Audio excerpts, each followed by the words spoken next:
Om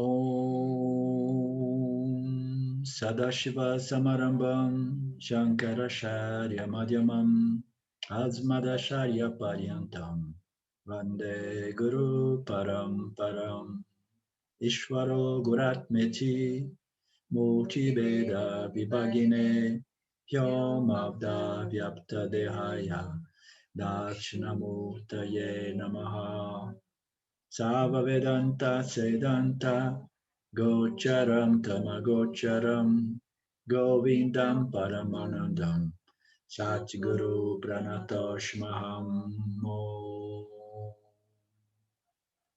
Om Shanti Shanti Shanti Om Namaste. Welcome everyone to our Q&A on Thursday. I mean Q&A, big picture, and we do a bit of both. We begin today with the question of Dave, which relates to the Panchadas. So the first thing David says is the subtle body comes and goes. Where does it go? This is different interpretation for what I had heard in the past. Okay, Ramji and others. So the subtle body comes and goes. Where does it go? This is different interpretation from what I had heard in the past.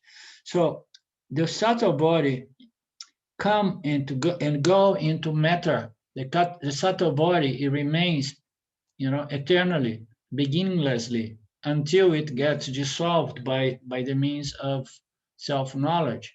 You understand? Self-knowledge is going to dissolve this individual energy. You understand? It's an individual, let's say, uh, energy. It's an energetic, mental, emotional body of vasanas that I often like to present as the individual soul. And the individual soul remains attached, permeating a physical agent, a physical body, and sometimes it remains without having the medium, the physical body. So this subtle body exists beginninglessly, okay? As we know, it comes into matter to become the jiva, and then the body gets old, and then the subtle body departs from the physical body to remain as an individual soul. And then it comes again and again and again, unless it gets tired of the game of incarnation, the game of coming and going. You understand? And it gets tired, that gets finished, like that babe that was born somewhere there in Mumbai. And then the first one he said was, "Oh, no, not again, not again." So the soul has to become very mature to make a decision, I say, okay, it's coming the time to me to depart. And, I would prefer, Lord, not to come back here. So I leave it to you. Maybe there are some desires still, looking for expression that are going to bring me back. I don't know. I'm not all knowing. I don't have the knowledge of Isvara.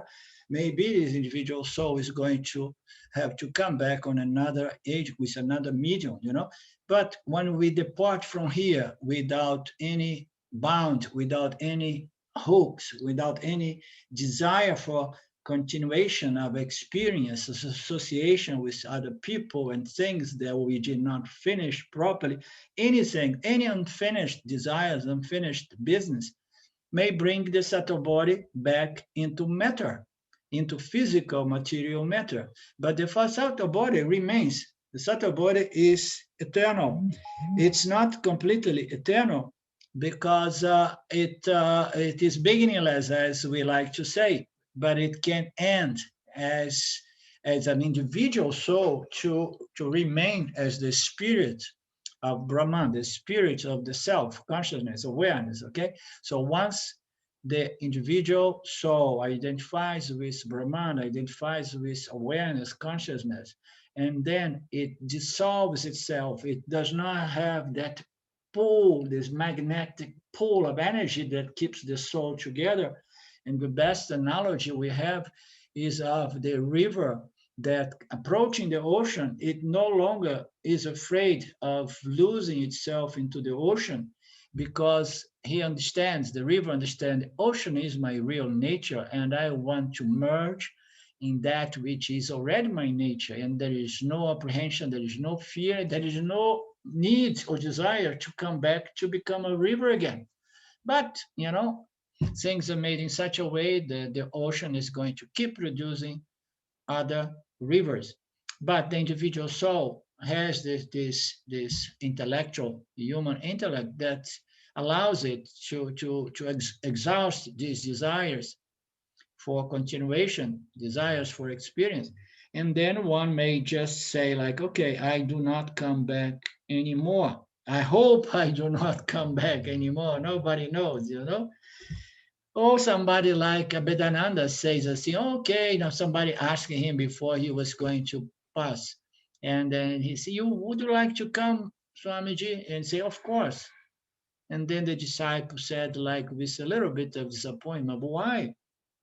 I mean, you are such a huge bhakta of Nirguna Ishwara, and you are such a big Mahatma. Why you want to come back? And then he says, just to chant the name of the Lord again. So depends on the motivation.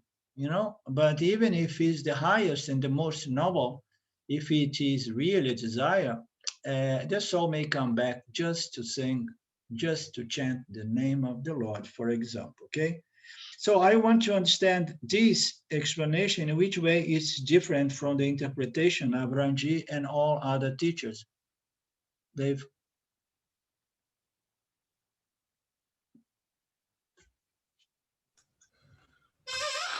Well, when I've had class with Ramji, this question has come up, and one, he ducks it. He doesn't really answer the question about reincarnation, and doesn't want to talk about it. That's been my impression anyway, and um, and he doesn't really, he hasn't used the word individual soul that you're talking about here. And my impression was that using the river analogy is that we're water in the river, and we dissolve back into the ocean. So we go into the ocean and then reemerge um, as droplets of precipitation, let's say, out of the ocean. But it doesn't. There's no connection between the droplet of water that flowed into the ocean and the droplet of water that comes out of the ocean. Yeah. Okay. Meaning So that the basanas don't carry, they're not assigned to an individual soul. So what I'm hearing that's different from what I've heard yeah, before is just yeah. this discussion of individual soul. So Yeah, there is an individual soul, and the individual soul survives. The individual soul that it's often referred as the subtle body, but the individual soul is not really a subtle body. The subtle body is just a matter energy, but the soul or the subtle body, often Ranji puts it in terms. It somehow it's how you say, unfolds back into its causal body, the seed, and remains. But it remains as an individual soul, individual phenomenon, individual subtle body, individual causal body, howsoever we want to call it. In the macrocosmic causal body of Ishvara, of the universe, there are all the souls. They are all them are together with the overall soul, but they hold their individuality. The individuality, it dissolves only when it comes to a point that there is no desire or fear that holds those mental, emotional, intellectual energies together. You understand? So your understand is not really correct with the line of what Vedanta teach. The individual soul remains. That's why the individual soul comes back again, because it wants continuation. So it dissolves into the ocean, as ocean is a metaphor to say that the individual soul recognizes that its true fundamental free nature is consciousness, and then dissolving consciousness, as consciousness is a cognitive phenomenon, that individual understands that I am free limitless consciousness, and that understanding has the potential to dissolve or to destroy or remove all desires that keeps us back again and again into samsara, which is the world of incarnation and life, and then old age, and then death, and so on. Okay, so I understand. I know very much. I understand Ramji because Ramji has been my teacher for long. But he does not like to talk in terms of reincarnation because this often it gives rise to a lot of distraction. So we don't want to go into these mystical or esoteric things about incarnation and disincarnation, incarnating and disincarnating, leaving the body, entering the body.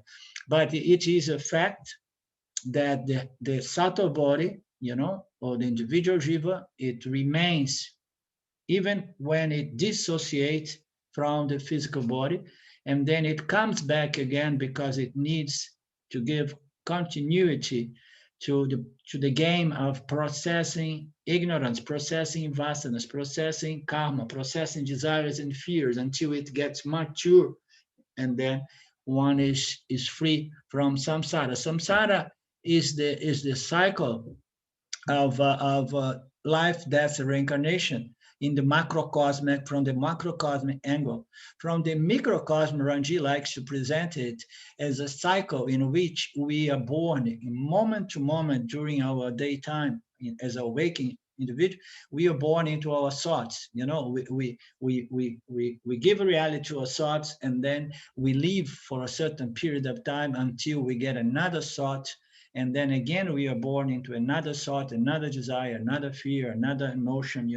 So all of this is a more practical way to understand reincarnation according to Ramji, because he finds it that our sampradaya has nothing to do with mysticism, with esotericism, and this topic of where they go. They go, that's why the Vedas are there to explain that the soul goes and rests in one of those lokas. There are 6 lokas above us and 7 below, and these lokas, they do exist. The soul, they remain experience whatsoever subjectivity is contained in the body of vasanas of the individual, the same way the soul remains experiencing its vasanas during the dream state. So these lokas, they do exist, but they are not relevant as far as self-knowledge, because as Ramji told me 7 years ago, 8 years ago, when I first asked him a question, I say, when the soul leaves the physical body, let's say the subtle body leaves the physical body, and then it goes in one of these lokas. It was in a Panchadas seminar that I asked him this. It goes in one of these lokas. So from those lokas, is there a way the soul can still grow and gain self-knowledge and moksha? And he simply said, yes, no, there is no way, because they're all experience that we gain in those lokas, they are subjective. They are pure subjectivity. You will just experience your own mind, your own emotions, the same way we experience our own vasanas in the dream state. Okay, that was his question. He says the processing of karma, the processing of vasanas, and the possibility of getting wiser and grow is only possible here in this physical realm, at least, as we know, this planet here. But I think it's probably a general structure of the universe. You need to be, why the jiva may need to be incarnated, because the jiva, the soul, becomes a jiva only when it is attached to a physical body. Only with the physical body he has the instruments of the sense of instruments of perception, and the sense instruments of action. Without the sense instrument of perceiving, and without jagat, a field of objects that can be perceived, the jiva cannot continue to process experience and extract understanding from experience. It needs what? To receive the input, the stimulus coming from the objects of the physical field of object, the physical instrument. He receives it, and then he offers a response. It's this game that allows the jiva to extract knowledge, understanding, comprehension, and so on. So without the field and without the instruments of knowledge, the instruments of action, the jiva cannot interact. And then what the jiva is going to be experienced? The same way we experience in dream state. It's going to experience the residual, which are the vasanas, you understand? The mental, emotional, intellect impressions of previous interactions with the physical material field of object through its physical instruments of action and perception. Okay, so in the night when we go to dream state, we dream, and there comes all the objects, and then comes the dreamer and the objects of the dream world, and there is a certain experience. But as we know, it's all subjective. I'm just recycling the impressions that I had in my awakening state. You understand? So the same way when we go to this deeper sleep, which is said to be the interval between one life and another life, we will be dreaming somewhere in one of these lokas. And Ramji was very, very clear to tell me that no, there is no way to process karma and to grow. And, I don't even want to go there, because if you start reading esoteric stuff that comes from the Vedas, you may get the impression from what they say that people may be, growing and getting this and getting that and interacting. So I don't know. I never really went into mysticism. I never went into these things, and I have never really studied these esoteric things that are present in the Vedas. So Vedanta is about the knowledge. You understand, the knowledge, and this knowledge is possible when we have an instrument of knowledge, and this instrument of knowledge needs to be associated with the knowledge, instruments of perfect organs of perception, instrument of perception, a field of objects with which we can interact. Okay, so I'm saying that there is no contradiction with what I say and with what our Sampradaya says.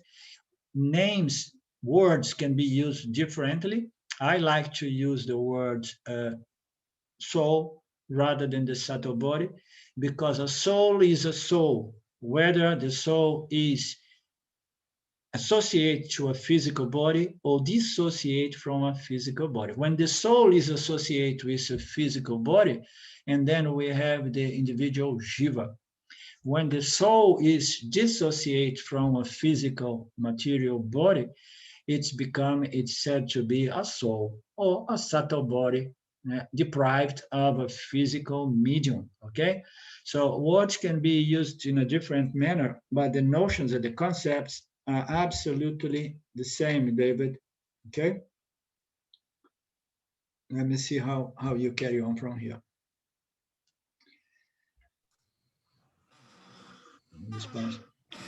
So the second topic here is, if Ishvara is pure sattva, then Ishvara creates nothing. Takes rajas. What is takes rajas? What do you mean by takes rajas, Dave? I mean, it takes rajas energy to create. Absolutely, yeah. So when the scriptures explain Ishvara, the scriptures say that Ishvara is the intelligent, efficient cause of the universe. Okay, we know consciousness, awareness, Brahman does not do anything. It's akarta, okay? It does not have anything to do because there is nothing other than itself. In Satya, Satya is the order of reality, which is the only reality in which there is only Brahman or consciousness or awareness, however we want to call it, okay? So when Mitya comes into place, and then we have the creator is Ishvara, which is an association of Maya, so superimpose something on consciousness, and the first superimposition is called sattva, the quality of the energy called sattva. When sattva shines in Mitya, shines in this aspect of this macrocosmic reflecting apparatus, reflecting medium, which is called prakriti or maya, when it shines, when it reflects in the sattvic aspect, the scriptures say that we have Ishvara as the intelligent cause of the universe, as and the efficient, intelligent cause of the universe. It's pure knowledge. Ishvara, Sattva is pure knowledge. It's the energy. Why Sattva is pure knowledge? It's very simple to understand. Because Sattva is so smooth and so subtle, you understand, that it makes a wonderful reflector. It makes a wonderful mirror. Okay, when we have a reflection of something on a good mirror, the reflection is so faithful to what is being reflected. You understand the object. So Sattva makes up an incredible reflector due to its smoothness and subtlety. So this is a way, it's all metaphorical, okay? Or another way we can look at it metaphorically is that Sattva is so subtle, you know, that consciousness, that which pervades everything, pervades the three energies, the elements, and all other elements derived from the primary elements.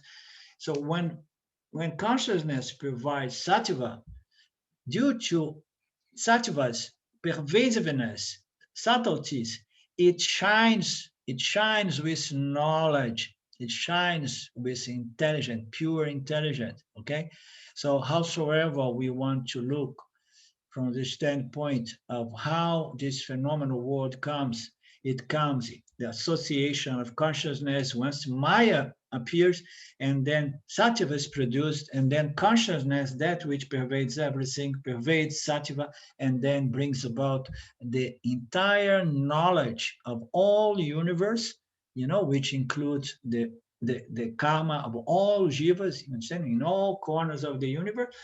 And then it's from there, Ishvara brings about again and again another day of Brahman. The day and night of Brahman, it can be related, or we can draw a parallel between the day and night of the Jiva as it comes into incarnation and leaves the body to remain somewhere waiting for another medium, you understand?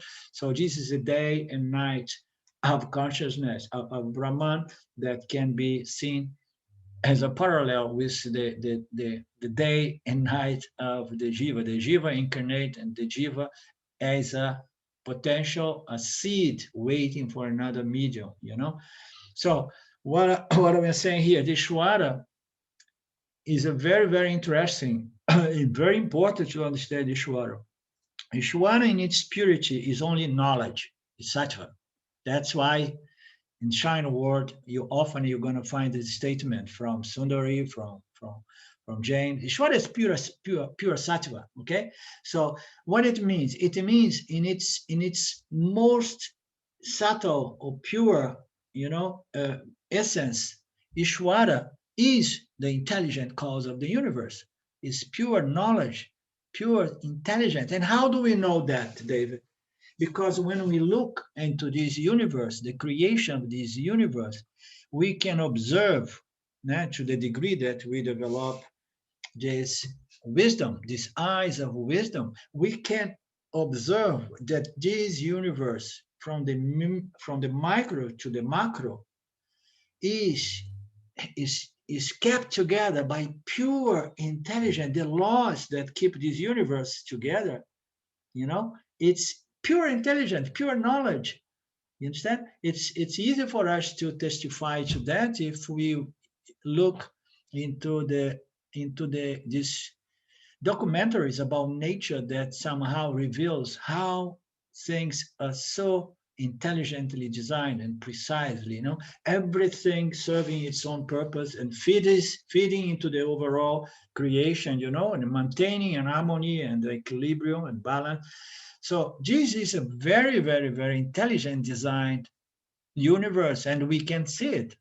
We can see it. You know, we have wisdom, we understand physics a little bit, we understand biology, anatomy, and so a little bit here and there, plus this knowledge, scriptural knowledge, it's easy for us to understand that this knowledge, this universe is kept together by certain laws which are incredible, amazingly intelligent.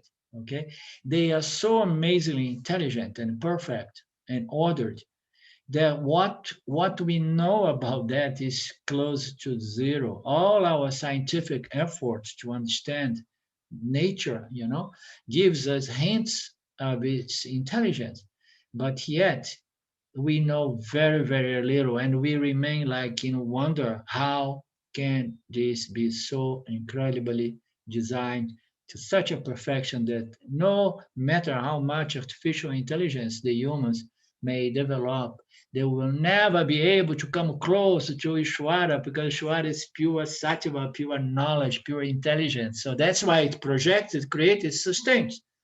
But Ishvara cannot just create out of knowledge. You understand? The same way the human jiva may have a great idea and I say, no, I want to create something. I'm going to create a new business, a new company. I have all these brilliant ideas, and I have the know-how, I have the science, I have the experience to bring about a new endeavor. Okay. So, but that's not enough. Why? Because we need the energy, you understand, to bring about our dream, to bring about our ideas into realization, into manifestation. We need energy as well.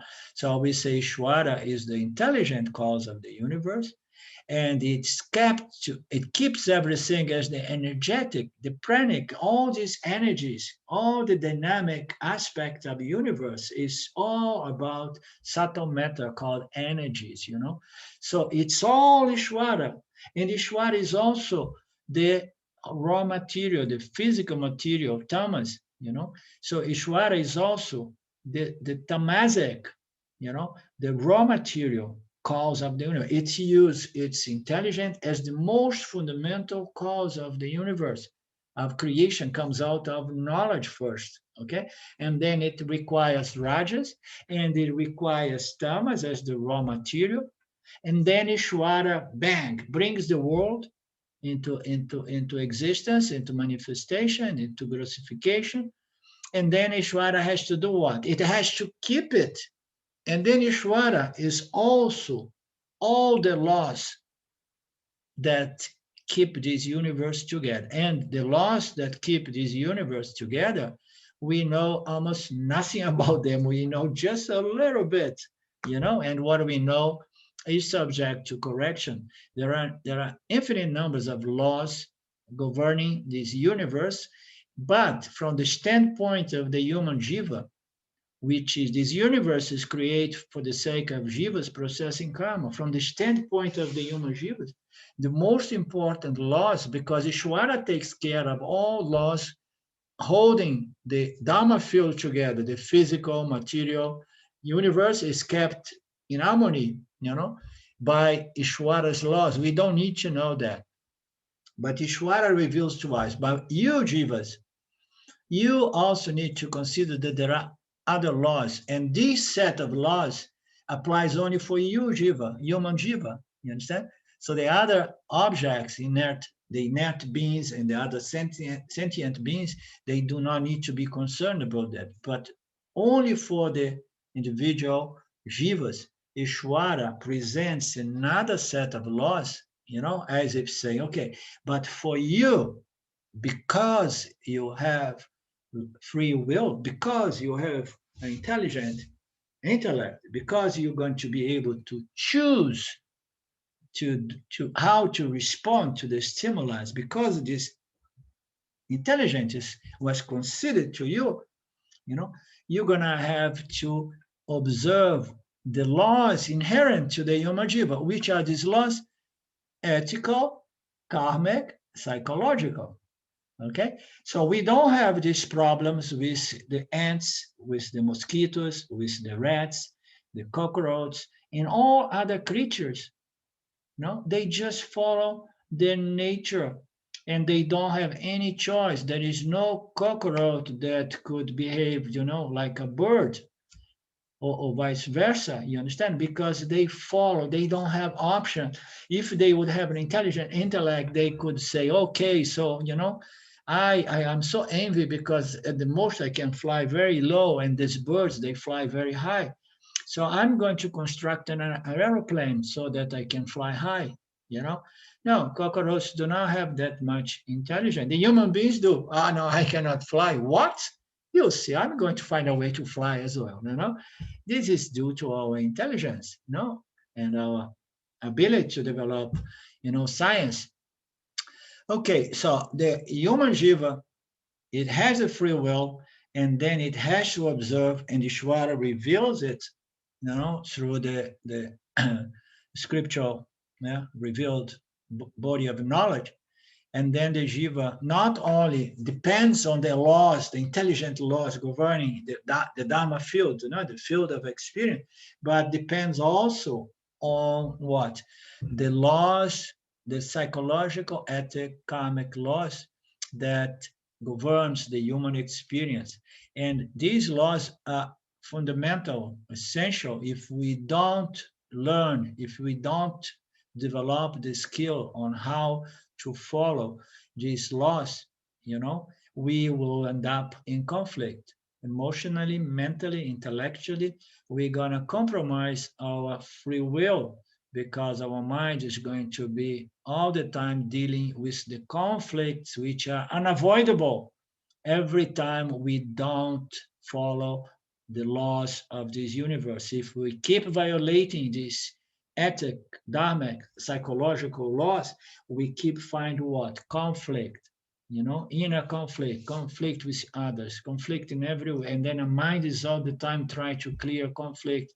And it's an enormous set of complexities, So then Ishvara is also the laws, and we have very little clue on how he managed it, but it's all intelligence that keeps up the universe once it projects and pulling the tamas, the material aspect that we are seeing in Panchadas, how it unfolds to become physical matter. So once he projects, creates it, and then he has to keep it through with all these laws, and he has a small set of laws for the human jiva.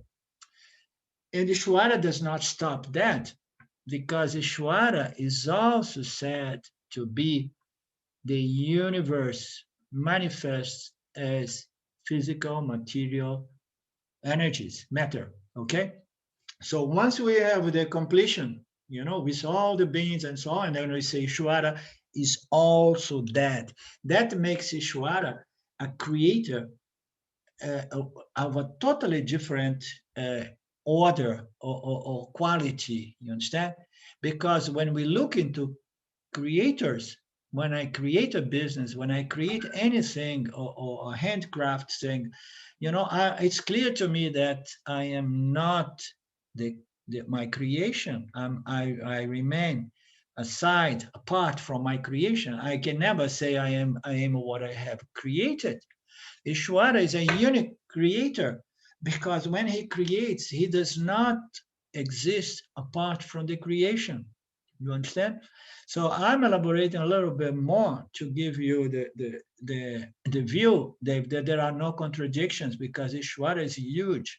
Ishvara, the analogy, the Vedantic analogy is that of the spider. The spider creates its universe, its net, out of itself, and it does not live apart from that, and has the power even to pull it back. You understand? The same way Ishvara does, pulls all the manifestation back into its potential seed formation. You understand? So, if anything comes up, let me know. Let me see what else you said here. So if Ishvara is pure sattva, it is, then Ishvara creates everything because Ishvara is not only pure sattva. Sattva brings rajas and tamas, and then he had the three elements, the three factors that allows it to be created. With the rajasic aspect, it combined with the other two, and Sattva and Ishvara is going to create what? All the dynamic laws that keeps this universe, you understand? With the tamasic, a lot of dominance of tamas is going to create the physical material stuff, you understand? And with the sattvic aspect of this universe, the three building blocks of the creation, it's going to create the jivas, because the jivas, they consume a lot of sattva guna. So Ishvara has to say, oh my God, I have to create these jivas. and I don't have infinite resource of sattva, and I'm wasting so much sattva on these jivas, and they are misbehaving. You understand?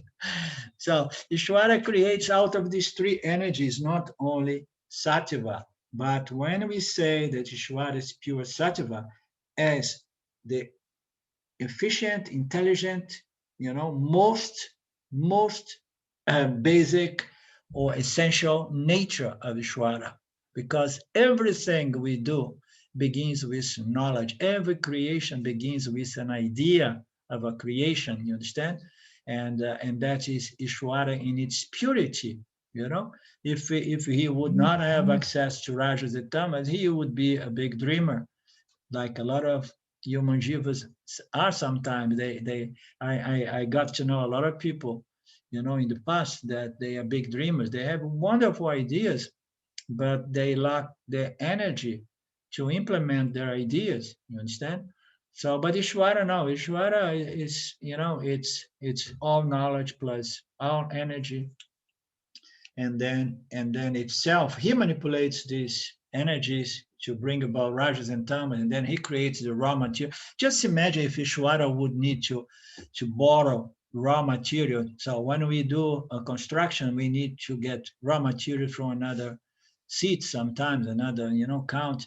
Just imagine if you would need to get raw material to create this universe from another universe. Just imagine, David, the trouble we would be. Oh no, Ishvara create, yes, no, but he had to buy or borrow, raw material from a different universe.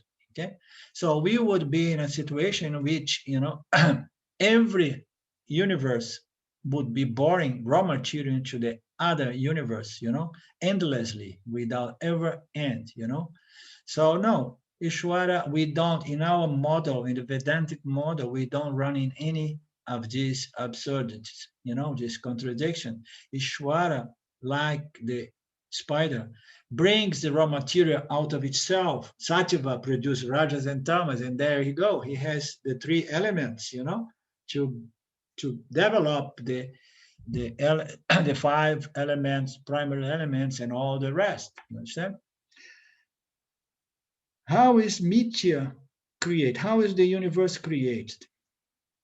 So we're going to see that in details in our next Panchadas, because we're going to start to look at the way the subtle elements begin, grossifying by dividing themselves into 50% and then bringing in the other parts of the other four, and then we're gonna see it. So it's a beautiful exposition of these teachings. And how is Mithya created, or Maya, for that matter? How is Maya?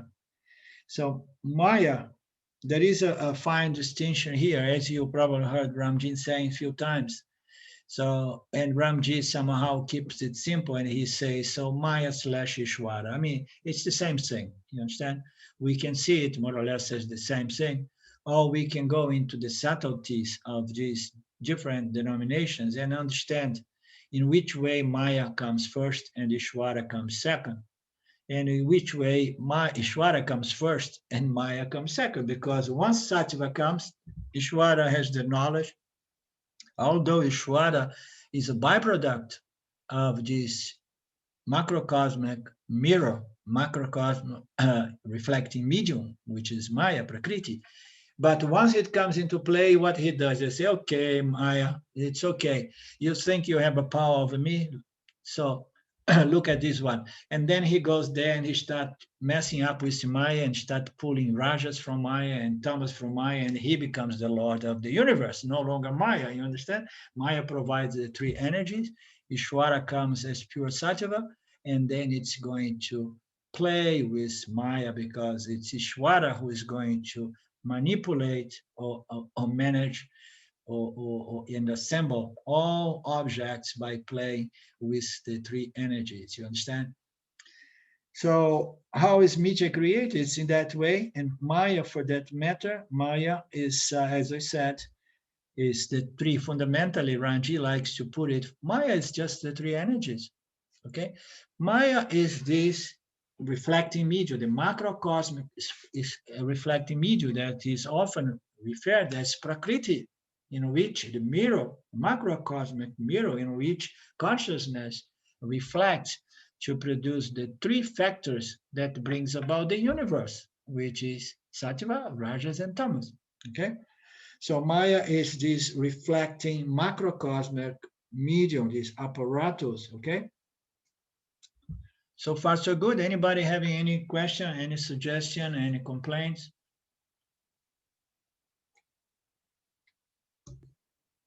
Okay. Arlindo, it's my understanding that Maya is not created. Is that correct? Yeah, Maya is not really created. Maya is a power which is somehow associated to consciousness, although consciousness is free of any association. And the best way for us to understand the nature of Maya, which is fundamentally incomprehensible to the human intellect, as the scriptures put, you understand? The best way to understand Maya is that Maya is such as a power or a talent, okay? Just imagine that you, Lynn, you have a certain talent or power, okay? So this power that you have or talent is definitely not you, okay? It's not you. But is it absolutely apart from you? So that is the analogy that the scripture presents us. This power, this talent, is not you. You understand? You see it objectively, this power. But it's not really totally apart from you, because there is a certain subtle connection that this power, this talent I have, is somehow, So that's how the scriptures presents the explanation of Maya. Maya exists eternally as a talent or as a power, But this power is not immediate, it's not in Satya, it's immediate. You understand? This power, it's not in Satya. Consciousness is free of association because consciousness is Satya. In Mitya, Mitya begins with what? With this power called Mr. Maya. You understand? Mr. Maya, it's a power that is say it's beginningless because it exists as a potential, as a talent associated with consciousness. It's not consciousness, you understand? Because it belongs to Mitya, but somehow, it has a certain association the same way there is an association between our powers, our talents, and myself, the Jiva. Okay, those are just analogies presented by the scripture. Okay, so Maya is not created. What creates is Ishwar. Maya creates. Maya is not created in truth. Ishwar is not created, and Jiva is not created, and Jagat is not created. You understand? That's the ultimate truth. Everything exists eternally, beginninglessly, either in seed, potential formation, potential form, or manifest as the universe. So it's either there as the seed of the tree, or it appears as a tree, and then it becomes the seed of the tree, appears as a tree. You understand? So none of this was created. That's why we say that creation does not have a beginning. We say creation is beginningless because it's a cyclical phenomenon. You understand? So we have the seed of the tree that manifests as a tree. We have the seed of our universe that manifests as the universe. This seed is Maya. Maya brings about the three energies, and then Ishwara becomes the Lord of the universe, and it's going to play with Maya, and it's going to assemble the universe with all its laws and all its living creatures. Okay? So nothing was ever created, therefore there's no question of when creation came into place. It exists eternally.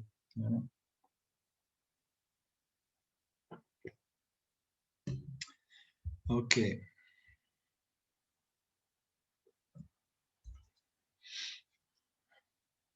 What happened here?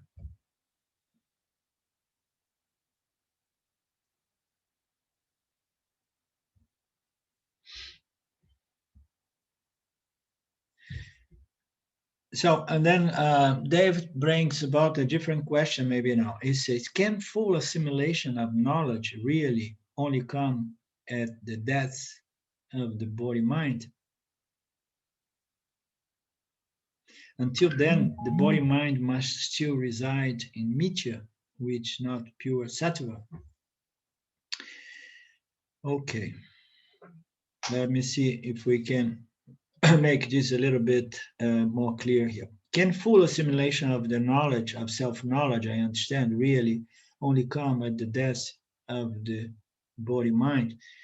No, of course not. So this assimilation of self-knowledge is meant to happen at any time, depending on our karma, our efforts, our qualifications, our preparation, our mumukshutva. So it's meant to happen every time. It reminds me of Papaji. Papaji used to say, oh, you better do this before you are 40, because when you are a little bit older and then it's more difficult. I remember when I turned 40 and 50, I was like, oh my God, Papaji, I got it. Now I know, that I need to wait for, this is all just nonsense, you understand? So self-knowledge can happen at any age.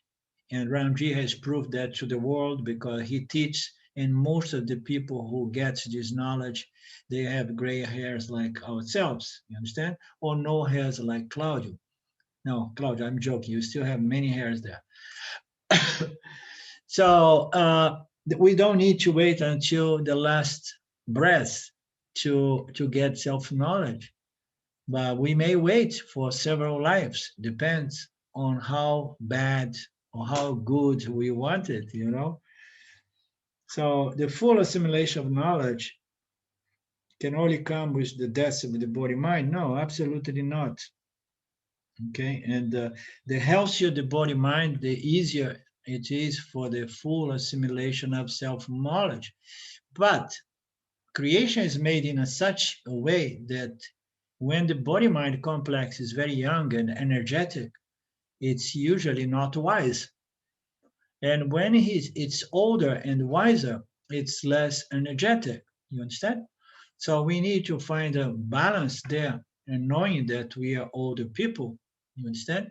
And we don't have the same brain energy and physical energy, but the upside is that we are much wiser than these kids. The kids are going to be looking and running after shadows, after objects. We don't. We want to understand. And of course, we know if the body gets too ill and too weak, and then it gets more tamasic. So there is nothing to do with age, although the age of the body is also one of the elements. But there is the upside of an older body that is much wiser, and there is an upside for a younger body that is more energetic but less wiser as well, a downside as well. So we can choose any time. Papaji had this idea of saying people do it now, but I think it was just to create a sense of emergency or urgency, or something like that.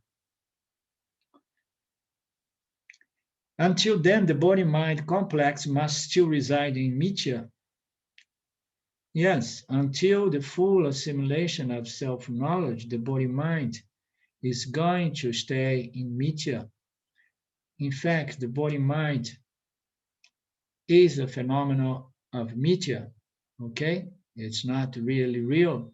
It resides in Mithya, so to speak, and it is a byproduct of self-ignorance, okay? It comes into manifestation due to this self-ignorance, okay? Until then, the body-mind must again and again remain in samsara until it develops the wisdom to move away from the desire to experience into the desire to understand, contemplate, know. And we're talking about spiritual knowledge, talk about karma, dharma, upasana, and jnana yoga, okay? So that comes with maturity. Until then, the body-mind must stay in samsara, let's say, still manifest with the body, processing karma, processing vasanas, okay? And in Mithya, which not pure sattva, this not pure sattva. The jiva is not pure sattva. The jiva is not Ishvara. Mitya is not pure sattva. I mean, the physical material dharma field is composed by the three energies. Ishvara is also that, but Ishvara fundamentally is pure sattva. Only Ishvara is omniscient. It's all-knowing. It's because its body, the fabric of its body is sattva, it's pure knowledge, intelligence.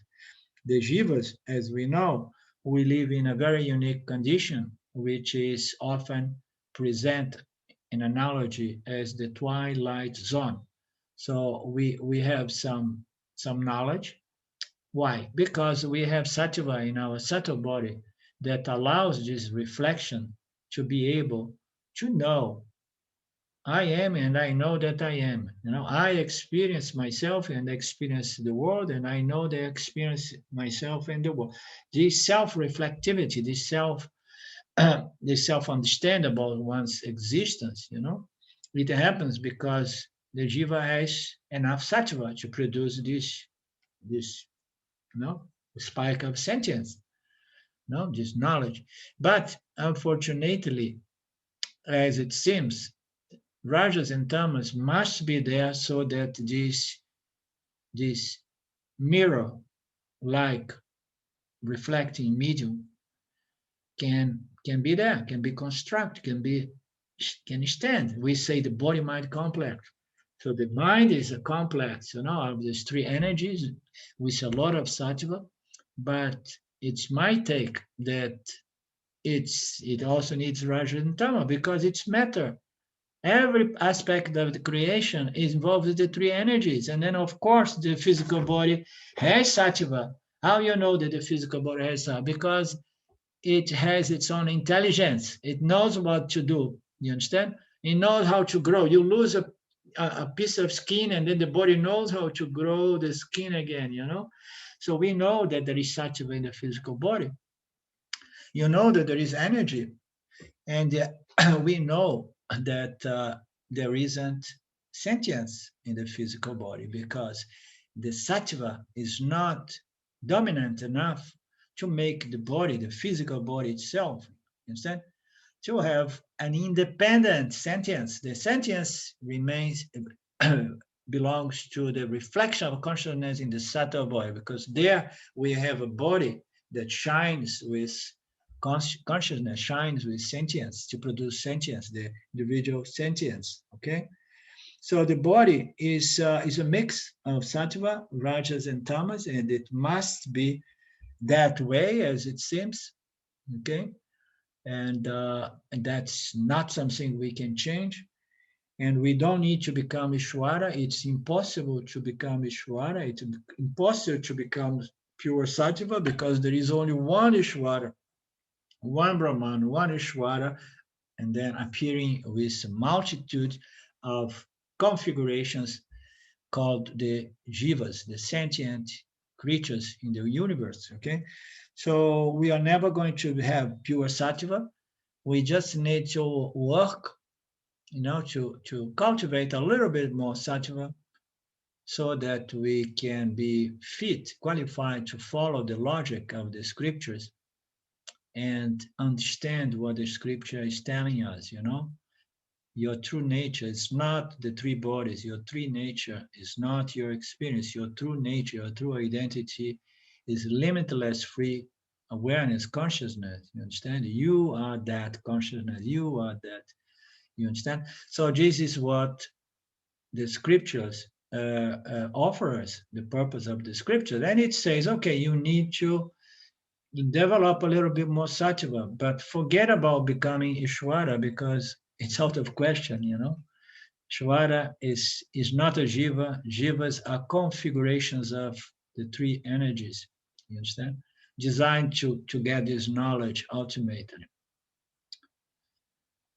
In that way, we covered the beautiful questions coming from Dave. I hope that it was covered to Dave's satisfaction and to all of you satisfaction, and we can have some other questions or commentary if anybody has anything to say about that.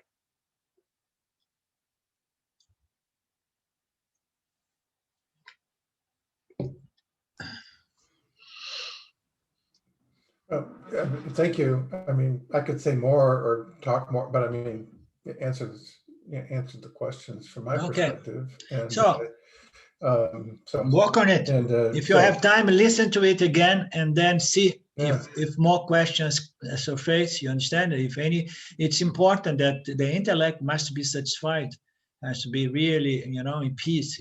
If there are well, questions and doubts and suspiciousness, and then this process does not work, you know. yeah, and you know, and that goes like kind of back early, but now I'm trying to figure out like the causal body and how does that fit into this explanation. Yeah, I'm not going yeah. to ask you to do that right now, but it's a standing question from my perspective is just that, well, really starting to understand subtle, but now I'm like, well, what's the, you know, if the individual soul, as you talk about, is the subtle body, then what is the causal body? Yeah, and yeah. So that's the next you know, maybe next Thursday, I don't know. Yeah, and when we start moving into the subtle and the causal body, and then you go into very, very extremely subtle Yes. discussions, you understand? Okay. Because Yeah, the causal body is the cause of the subtle body. The subtle body can be self-reflective to understand itself. You know, the jiva has a subtle body, you know, the three energies, you know, and we see its functions of receiving the stimulus and then integrating, doubting, questioning, deciding, determining, and then respond. The subtle body being our home, our house, from where we exist, you know, it's more easy for us to understand because we can reflect upon ourselves. But the causal body is the cause of the subtle body. It's extremely subtle. There are small few hints that helps us to understand the causal body by inference, but not much. You understand? Okay.